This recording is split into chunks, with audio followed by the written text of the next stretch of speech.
मी सोनल. मी अमित. काहीतरी विषय गंभीर आहे भाई. तुम्ही जरा वेगळेच आहात. मला माहिती नाही पुढं काय होणार आहे.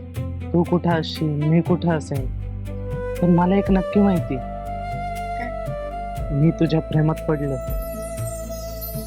आता तर लग्नाची पण स्वप्न पडत असतील ना? माफी मागणं पुरेसं नसतं ग.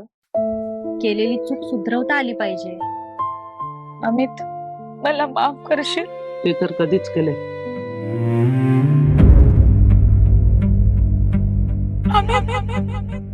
अमित, अमित, अमित.